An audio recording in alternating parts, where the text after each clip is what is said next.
It's Thursday, May 28th. This is CTV at 6. Here's what's making news tonight. The mother of the baby whose body was found on the weekend dies in hospital. A man convicted in a high-profile kidnapping in Moncton is out of prison. A cool and damp finish to the week, the rainiest conditions in eastern parts of the region. Live from our Maritimes News Center, this is CTV News at 6. Here is Todd Battis.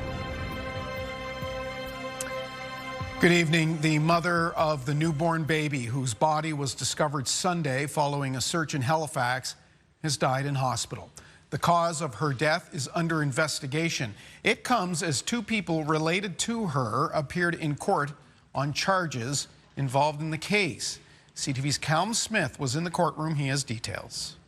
Halifax police confirmed today they were never able to speak to the mother of the deceased newborn. That's definitely makes it more complex. It's an already complex investigation. The 23-year-old woman died in hospital yesterday after being taken in by paramedics Friday night in what police called life-threatening condition, not connected to violence. Constable Martin Cromwell said today a family member called 911. An urgent search for the newborn began when the woman showed up at hospital with no baby to be found. Her death and her baby's are both being investigated by the medical examiner. They will determine the manner and cause of death. However, both of those investigations will take an extended period of time. The baby's remains were found in the woods off Old Coach Road on Sunday. The couple charged with disposing the baby's body, intending to conceal the remains, indignity to human remains, lying to a police officer, and obstruction of justice decided against going ahead with their bail hearing this morning. On Monday, the Crown opposed the couple's release.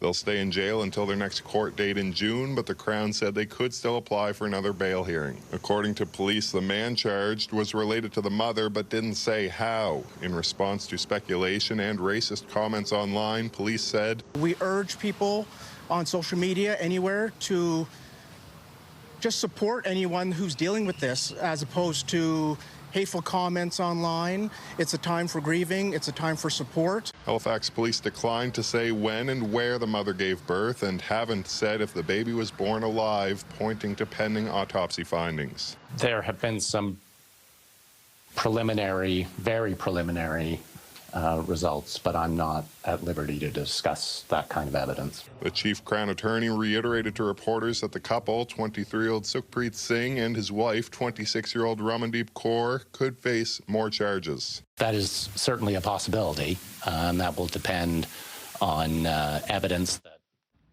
I asked Constable Martin Cromwell if police are looking for any additional suspects in connection with the newborn's death. He pointed to the continuing investigation and said he did not have any details.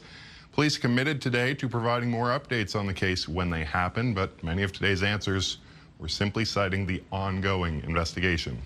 Todd. A line we hear quite often. Thank you very much, Callum Smith, starting us off in the newsroom tonight. Nova Scotia's medical examiner has ruled a suspicious death in Antigonish County as homicide. RCMP located the deceased 42-year-old man on Arthur's Point Lane in West Armtracady last Thursday night. Police say this was a targeted incident and there's no risk to public safety. No arrests have been made, and the investigation in this case is ongoing. A dangerous offender who went to prison in 2011 for kidnapping, confining, and sexually assaulting a Moncton woman has been granted release from prison. CTV's Derek Haggett has details in reaction. It was a high-profile case that made national headlines. In 2011, a jury found Romeo Cormier guilty of kidnapping, sexual assault, forcible confinement, assault with a weapon, robbery, and uttering death threats. Cormier, now 78, was convicted of kidnapping a woman at knife point and holding her in his apartment for nearly a month until she escaped. He was sentenced to 18 years after being found guilty of all charges. The woman, whose identity was protected by a publication ban, testified Cormier grabbed her at knife point in February 2020 outside the former Highfield Square Mall where she worked. The victim's daughter, who also can't be identified, says Romeo Cormier has served his time, and the family knew this day was coming. But it's still hard. I think she'll always be on easy, like that'll never go away for her, right? And now that he's out, I'm sure that that's probably on her mind a little bit. Parole Board of Canada documents state his case was reviewed on May 12 and he was granted statutory release. I really feel that Mom is a really strong person, and her attitude was that she wasn't going to let Romeo Cormier continue making her a victim. Several special conditions were imposed. Cormier must not have any contact with the victim or members of her family, return to his residence nightly with no leave privileges, and stay away from drugs and alcohol, as well as follow a treatment program for violence and sexual offenses. He's never ever showed remorse. He's never even really admitted to it. In 2022, Cormier had served 2/3 of his sentence and was granted a statutory release, but was sent back for breaching conditions that included hostile and violent behavior toward various female caseworkers.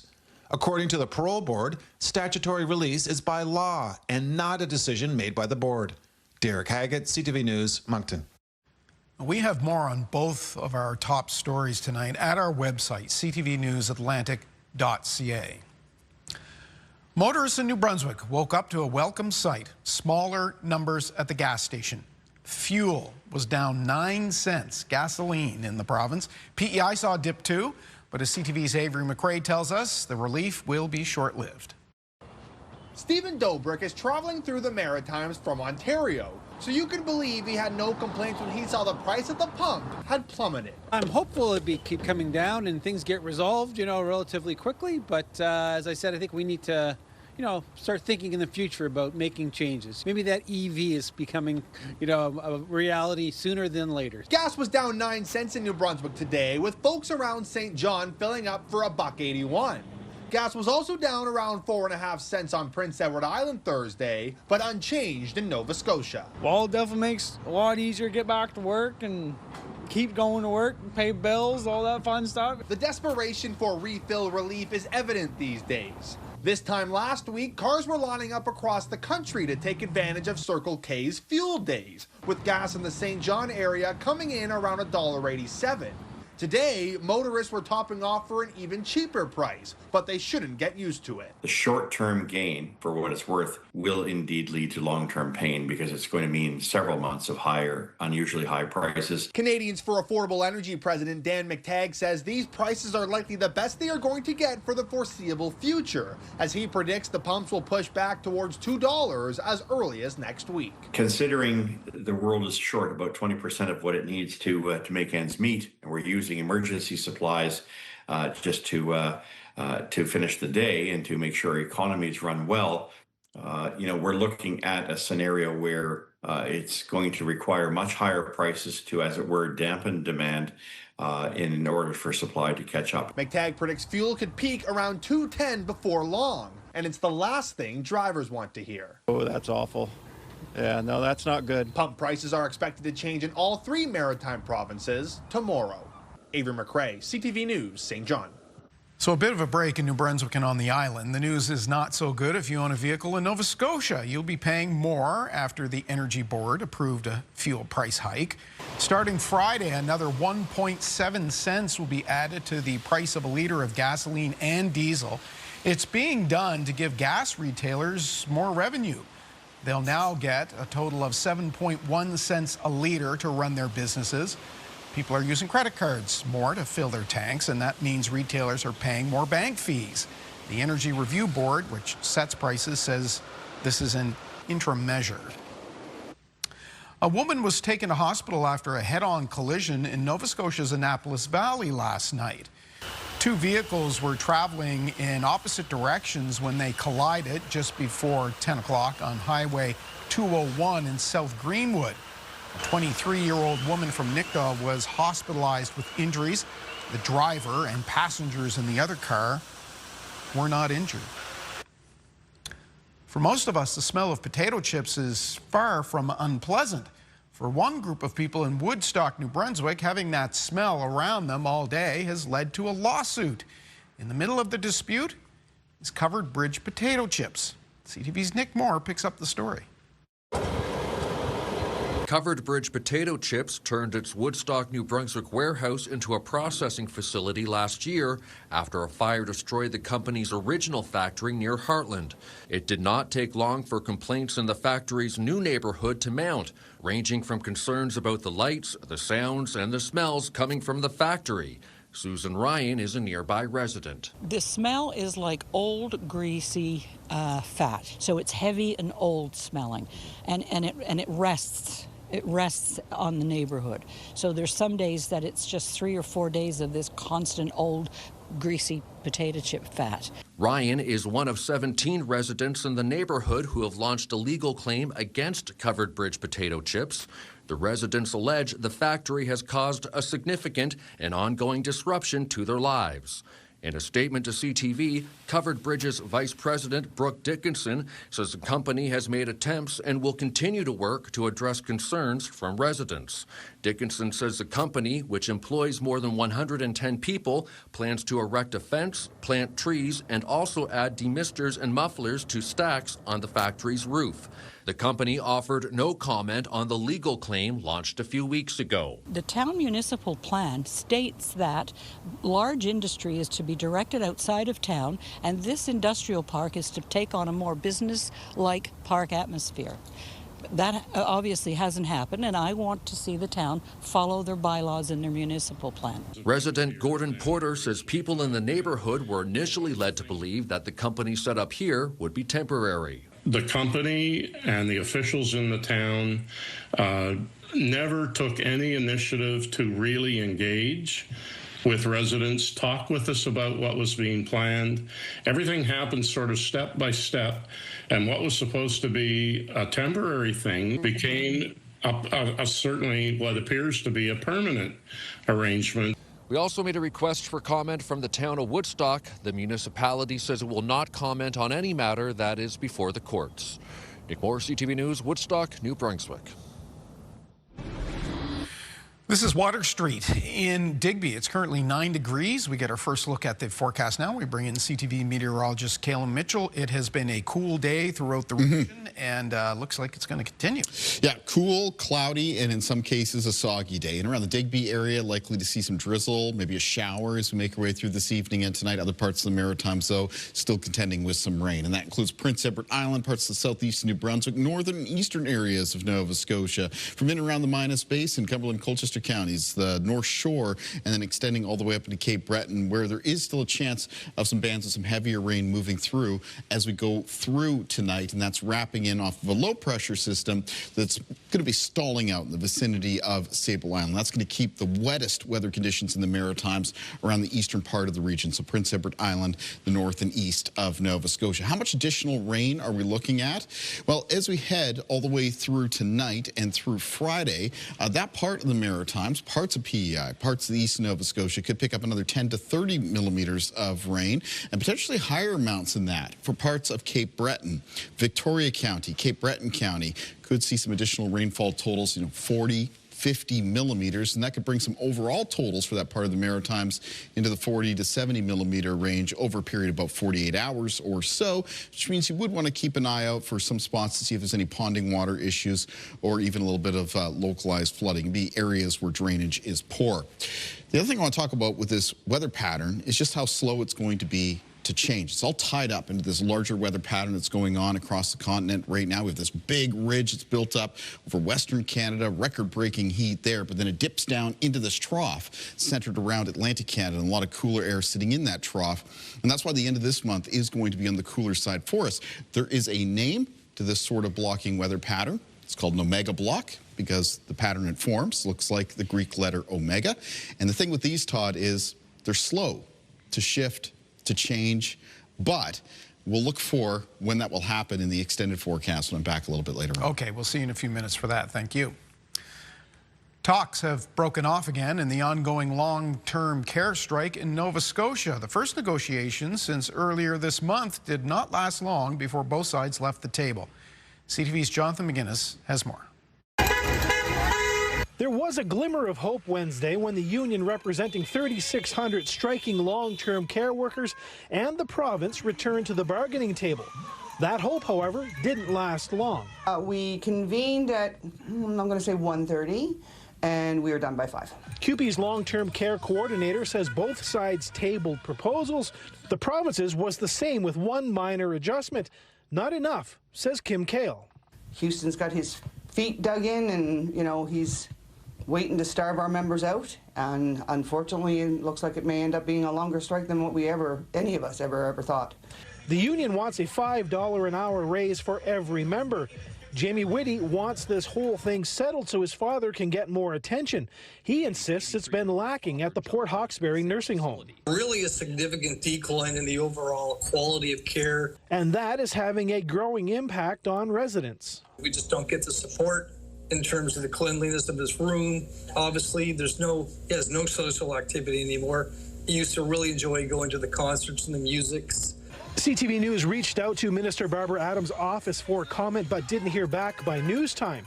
They've consistently pushed CUPE to bring their offer to the membership for a vote. Kim Kale admits some want the union to accept what's on the table. Well, there's a few members out there. Of course there are, right? There are a couple of classifications. Very few members fit into those classifications. Kale maintains the membership has voted on the offer, pointing to the fact they are on the picket line, which grew by 1 today, with McGilvery House in Sydney joining the strike. Well, Todd, in addition to his Facebook site, Jamie Whitty has also started a petition urging the two sides to soften their stances and try to find some common ground that would put an end to this nearly 2-month-long labor dispute. Todd. That's our Jonathan McGinnis in Halifax this evening. Another weekend closure is planned for the Mactaquac Dam near Fredericton. The province says traffic will once again be shut down for nearly 48 hours. The dam will be fully closed to traffic from 9 tomorrow morning until Sunday morning at 9. The province hasn't said exactly what work is being carried out. Last week's planned closure was delayed until this weekend. According to the government website, work on the project has been ongoing for 4 years and will not be done until the fall. The Maritimes is lacking in private investment, entrepreneurs, and growth. The need to attract capital to create jobs and increase revenue has been hampered by high taxes and restrictive regulations. A conference held in Halifax aimed to find solutions, and Canada's finance minister was there to hear it all. So is our Jesse Thomas. Canada is taking a hard look at how it can grow its own economy by investing more at home. It's something Benjamin Bergen, the new CEO of the Canadian Venture Capital and Private Equity Association, has been calling on government to prioritize for years. But there's tools that we can use to actually help create more private dollars coming into the ecosystem and really supporting jobs, supporting wealth, supporting prosperity. And increasingly, all of this is tied to sovereignty. That was a key focus at the Invest Canada conference in Halifax, where Federal Finance Minister François-Philippe Champagne and business leaders discussed how to drive up more public and private investment in Canadian companies. Really, this conference was about how do we invest in domestic companies, how do we support Canada, and how do we build up Nova Scotia, how do we build up Halifax? We need to improve the pathway, I would say, from startup to capital, so that Canadian capital, Canadian investors, and I would say also global capital can support them, so we build the next global champion. Here in Atlantic Canada, business leaders say high taxes remain a major challenge to attracting business and investment here. We have one of the worst tax regimes, or the highest in Canada. So again, will global investors look at us, and if they look at Canada, we're going to lose. We're behind on that. For the 4 Atlantic provinces, Talk Lane believes it might be in their best interest to work more closely together as one region to help build and attract investment and grow as one economy. 4 of the premiers need to get together, and we've got to figure this out. And I know it sounds easy. And as the country looks at rebuilding itself and the economy, it's clear there's opportunities in Canada for major investment and growth. Jesse Thomas, CTV News, Halifax.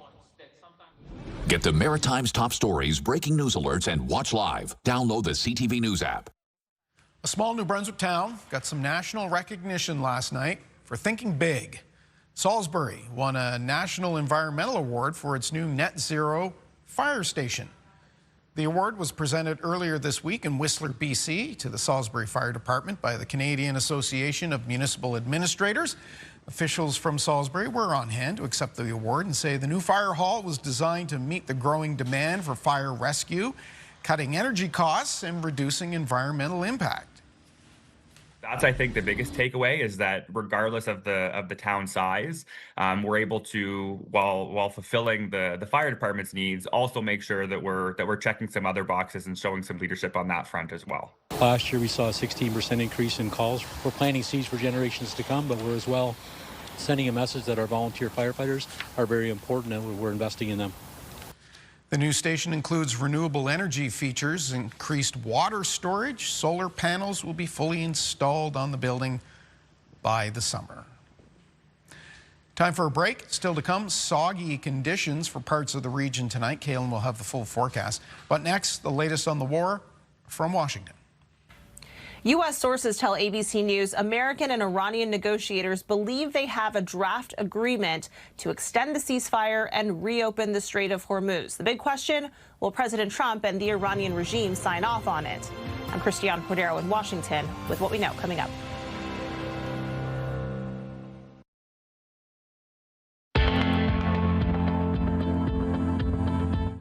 This is the Campfire Conditions Report, valid until 2 p.m. on May 29th, brought to you by Pine Acres RV, where customers become friends. While it is cloudy, cool, and damp weather in place across the Maritimes, the province of New Brunswick is currently open to both campfires and Category 1 burning. For the province of Nova Scotia, campfires and Category 1 burning permitted between the hours of 2 p.m. and 8 a.m. And for the province of Prince Edward Island, campfires are currently permitted, with domestic brush burning allowed between the hours of 2 p.m. and 8 a.m.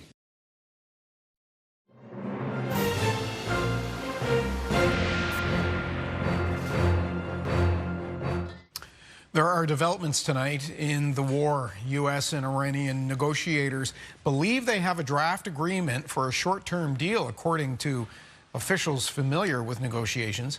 ABC's Christiane Cordero has the latest.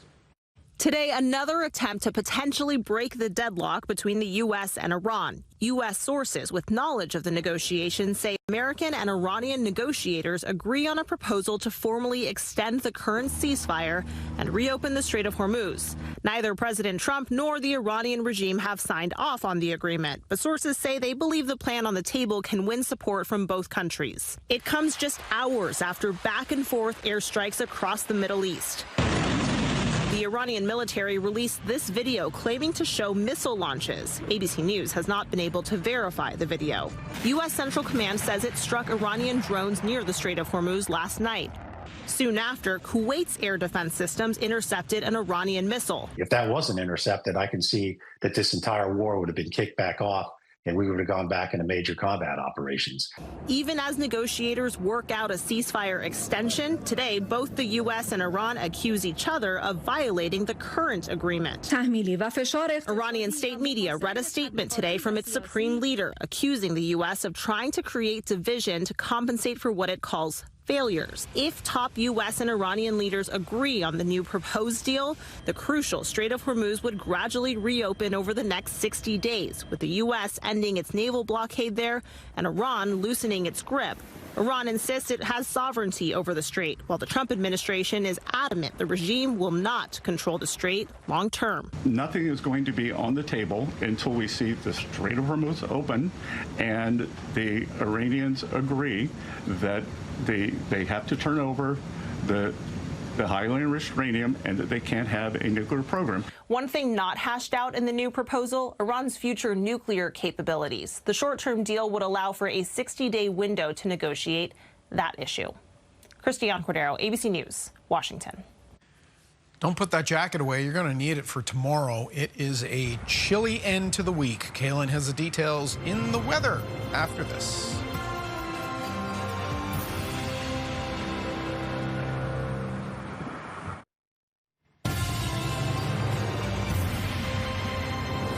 There's Bedeck right now. It says that it's showers in 4 degrees. A couple of degrees cooler, Kaylin. No showers. It could be snow. I mean, I'm hesitant to even bring this up, but it is possible that there could be a couple snowflakes that mix in with the rain up in the Cape Breton Highlands. Is that right? Yeah, that's right. Tonight and tomorrow, because that's how cold the air that's pooled above us right now is. We were talking about that blocking pattern a little bit earlier, that omega block. Yeah. And the thing is, once that gets set up, it tends to stick around for a while. Okay, so if you live in that part of the province, send your hate mail to Kaylin Mitchell. Sure. There of CTV Atlantic. Kaylin.Mitchell at bellmedia.ca. Not afraid to put my email out there. Hey, let's talk about when this pattern's going to change, though, or when it's going to shift a little bit for us. So here's a little bit of an outlook I put through. We can see that big ridge of heat that's building up through the west. Again, they have both yellow and orange heat warnings in effect for parts of Western Canada, and they've had record-setting high temperatures the past couple of days. I'm sure today is going to be very much the same. And then off in the east around Atlantic Canada, well, we're in that dip. We're in that trough of the jet stream. And they got that very chilly air that's sitting above us.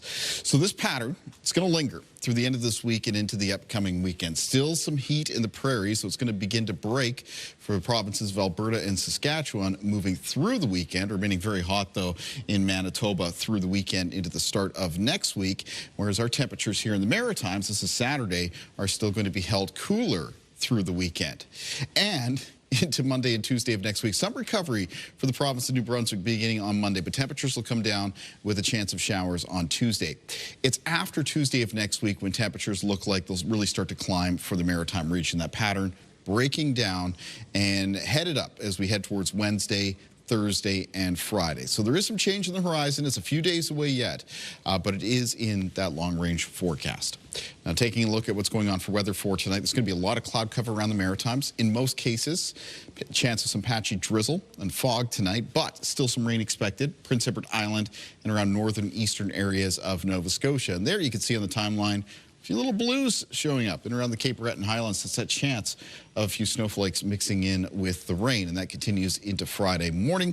In the forecast for Friday, some further periods of rain expected for Cape Breton around the north shore of Nova Scotia, and for eastern parts of Prince Edward Island, Charlottetown, and east, and the remainder of the Maritimes. Mostly cloudy with a low chance of a shower, a little bit of patchy drizzle. If there are going to be some peaks of sunshine for tomorrow, the best chance of that is going to be in western areas of New Brunswick and the southwest of Nova Scotia. Now, winds for tonight and for Friday remain out of the north and northeast for the Maritimes. And they're still going to be gusty for both tonight and for tomorrow. Tonight's wind gusts mostly in the range of 20 to 40 kilometers per hour. Tomorrow's wind gusts in the province of New Brunswick, 20 to 40. But for both Prince Edward Island and Nova Scotia, some of the peak wind gusts come up between 30 and 50 kilometers per hour. Northeast wind direction tends to be a cooler one for us. And so we have some cool to chilly temperatures in the forecast. For the low temperatures for tonight, most of the Maritimes will fall down to around the low to mid single digits. And then here's a look at the high temperatures for tomorrow in the north of New Brunswick, mostly between 10 and 13 degrees. So around the coastline towards the east, some high temperatures between 8 and 10.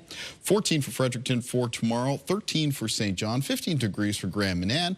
And then for Moncton, the southeast, it's cooler, high temperatures near 9 degrees.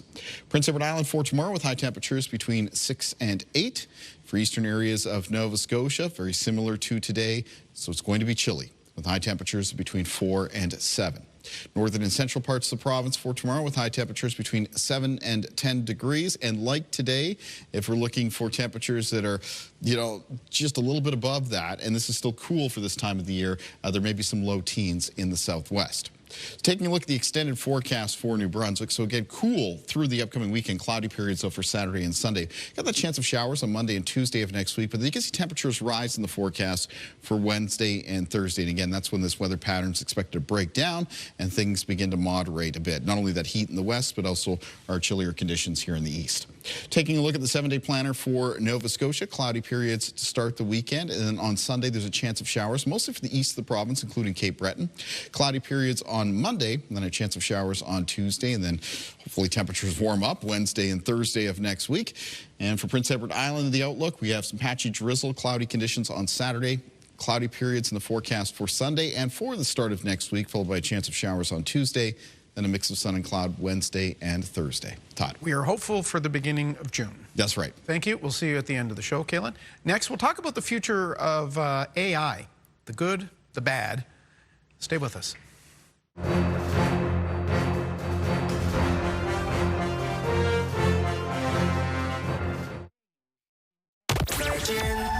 Okay, So we're back at it tomorrow. Virgin Radio's 5K a day. Get those keywords for your chance to win $5,000. They start with us after 7 a.m. Someone tomorrow as well is going to win $250 to Ernest. Will it be you?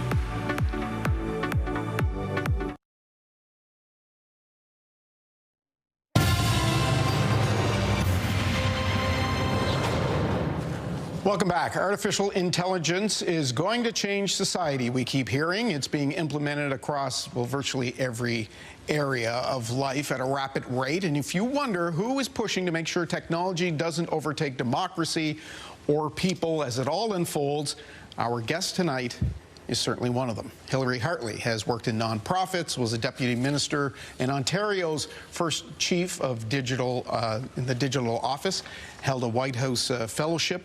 She has been speaking at an AI conference in Halifax, and we are happy to have her in studio. Thanks so much, Todd. Yeah, thank you for being here. Welcome to the Maritimes. Thank you. As soon as you say AI, right? People go off in 1,000 different directions. Why are we so overwhelmed by just the idea of what AI is? I think it's a couple of things. One is that it does seem to be it's overtaken the discourse. Yeah. Everyone's talking about it. It's also something that is mysterious.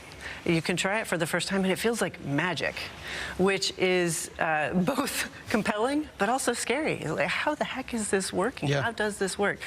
And third is just the unknown, I think. There's an unknown factor that is certainly, when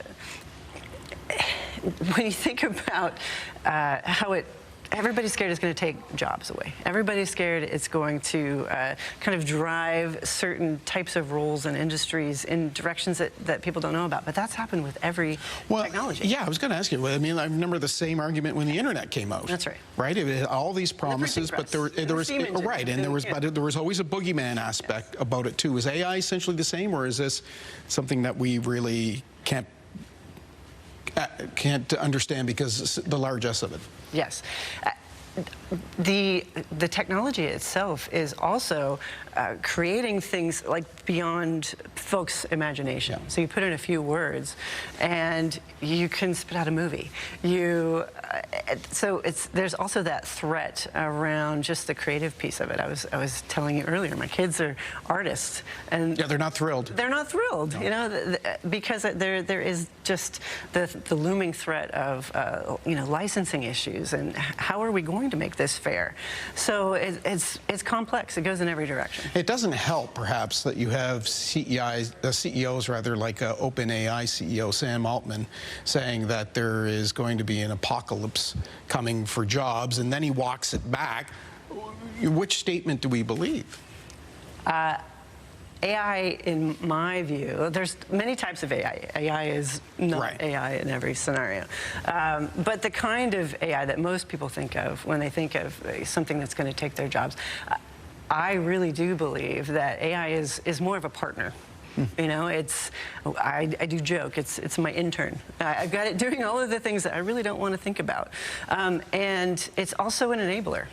Minister Glubish this morning at the conference that I'm speaking at told a great story about a fellow who had been through their AI academy, had completed their kind of level 2 training, got back to his day job, and took a look at his task list and thought, it's going to take me months to process all of these forms that need to get, all of these documents that need to get processed. I need a different tool. I need a different way to do this. And so he used the training, used the AI, and was able to get it done in days, not in months. And so there's going to be this threshold of folks who are willing to experiment and who are given the ability to experiment, to find out how it can actually ramp up their jobs, their careers, etc., not be left behind. From a policy perspective, and you worked in government, yeah. Canada has a federal minister of AI. Is this something that government and regulation is going to be, chasing to keep up with? Is there any way that rules can be maintained, or is this the genie out of the box? That's the other thing that's scary about it, is literally every day there is a new tool. Yeah. So even the folks that think they are ahead of the game feel a little bit underwater because there's just so many things to do with it. There's so many ways to deploy it. And it is hard to stay current. Another speaker this morning said, this is my job. I've been in this industry for 20 years, and I feel behind. So you do just sort of feel a little bit underwater. And so when it comes to thinking about regulating anything like that, you really can't. But what you have to think about is that a great legal framework is just that. It's a framework. It's hopefully not thou shalt 1, 2, 3, 4, 5, 6. Thou shalt not X, Y, Z. It's a bigger statement that then the policy analyst can go back and say, okay, I know what I have to fit into, and we need to make this work. So there's a way I think that we have to think about AI big picture, like we're thinking about any technology, like we're thinking about any infrastructure. You know, technology is infrastructure in 2026. Can people be the masters of AI, or will it be the opposite? Well, huge question. But yes, I believe so. And I believe it's in, it sounds funny to talk about these things this way, but it's in thinking about it as a partner, as something you work with. And not as something necessarily that you are commanding, but that you are working with, you're almost brainstorming with. And again, it feels, I think that's another thing that is different. You know, when I open up, when I use the internet and I go to a URL, I know I'm going to get a piece of content. When you're using one of these sort of generative AI tools, you don't know what you're going to get. So it feels, you do feel like you're walking into the unknown. Look, it's a fascinating area of conversation, and we appreciate you having us on, or you have coming in and being on, because there's a lot of questions. Absolutely. I do think the point about infrastructure is important, you know, because we have rules and regulations for roads, for bridges. And those standards are what everybody knows they have to comply with. And I'm hoping that that's what is happening at the federal level, which is just big picture. Here are the guardrails, because if we have to be transparent, we have to let people be able to understand what they are using, what they're getting out of it, and if something goes wrong, how they can have recourse. Hillary Hartley, thank you very much. Welcome to the Maritimes. Thank you. Yeah, we will take a break as we go. We've got CTV's web poll tonight, and we're asking a question that we were just kind of discussing. Are you worried that AI is going to take your job? Here are the options.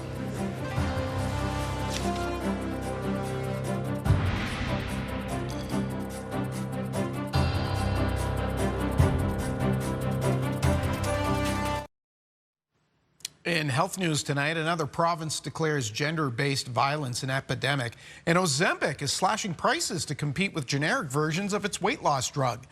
CTV's Amanda Debison has more in the Lifeline. Newfoundland and Labrador is the latest province to declare gender-based violence an epidemic. The provincial government announced the move Wednesday, following in the footsteps of other jurisdictions, including Nova Scotia and New Brunswick. Newfoundland and Labrador's Minister of Women and Gender Equality says the declaration acknowledges the urgency of the problem and the need for collective action to prevent it. The province is also establishing a 12-person committee whose members represent government, survivors, and Indigenous women. On the West Coast, British Columbia's provincial health officer says alcohol use in the province has reached a 20-year low after spiking during the COVID-19 pandemic. But her report finds it's still above both national and recommended levels.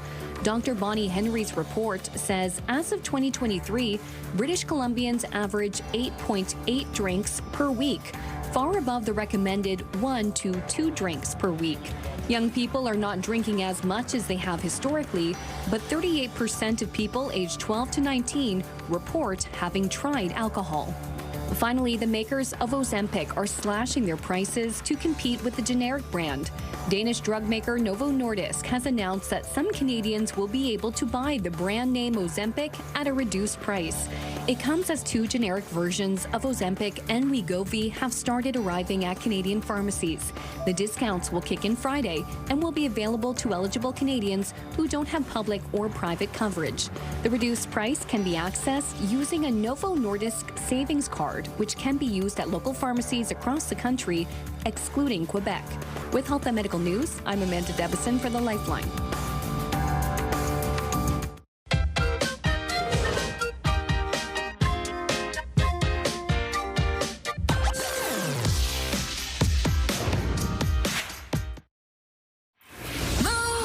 Mornings with Aaron and Peter.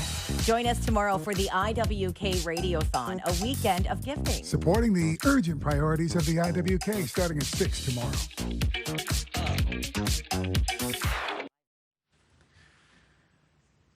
We want to remind you that the IWK Telethon for Children takes place this weekend on CTV. The annual tribute show with all that music is on Saturday evening, and then the telethon broadcast follows on Sunday from 10 in the morning till 6 p.m.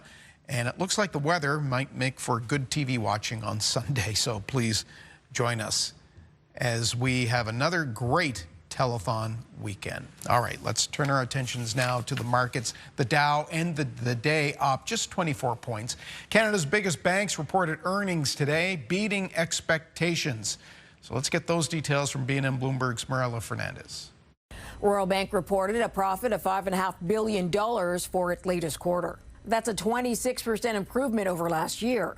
The bank's lending business was strong, and like other banks, it's benefiting from the rise of stock markets and trader activity. Royal says it will repurchase as many as 45 million shares, or about 3% of its common stock. Here are the closing numbers for the day. The Canadian dollar is down to 72.56. West Texas Intermediate up just a bit to 88.90. Western Canadian Select is down almost $4 to 71.61, and the TSX gained 105 points today. Those are your business headlines. I'm Marilla Fernandez. There's been a lot of rain. Somebody managed to capture a very beautiful picture of some of it. That's right. So this comes in from yesterday, and it's from the southwest of New Brunswick, where they did have some showers and a few small thunderstorms move through. So this was sent in by Andrew Sonoyka, and it was taken at Maces Bay in New Brunswick. And what we're seeing there is a shelf cloud, and that's the one that's sort of centered in the picture and looks a little bit like a shelf. That larger cloud that it's associated with is a cumulonimbus cloud, and that would be our common sort of thunderstorm clouds. And as I mentioned, there were a couple small, very brief thunderstorms that passed through that southwestern area of New Brunswick yesterday amidst the showers. I want to thank Andrew very much for sharing that with us. Maces Bay for tomorrow, like today, it's going to be pretty cloudy, and the high temperature will be near 13 degrees. But that actually puts it as one of the milder spots in the Maritimes for Friday, because there will be some chillier temperatures in other areas. So taking a look at our day planner for tomorrow, morning temperatures around the low to mid single digits to start the day. Rain in the eastern parts of the Maritimes.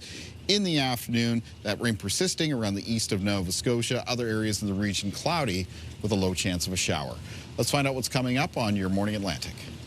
Friday on your Morning Atlantic, Summer Beauty Essentials. Beauty contributor Mira Estrada will join us with some of her top warm weather picks for skin, hair, and makeup. Start your morning with us Friday on your Morning Atlantic on CTV2 and Crave. Then at 6, the Prime Minister is in New York drumming up investment. So will Canadian industry get a bite of the Big Apple? It's Friday Politics with CTV's Graham Richardson from Manhattan tomorrow at 6. And finally for us tonight, today marks the 25th anniversary of a big event in maritime hockey history.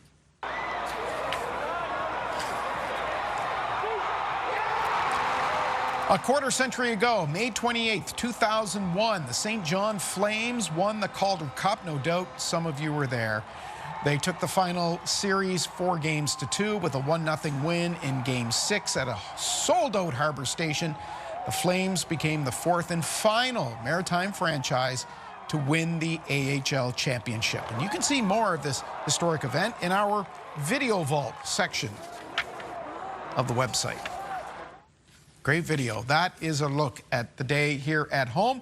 Bruce Frisco has the update at 11:30, and you can get news anytime on the web or the app. I'm Todd Battis. Hope to see you right back here for the Friday edition tomorrow night. Till then, have a good night.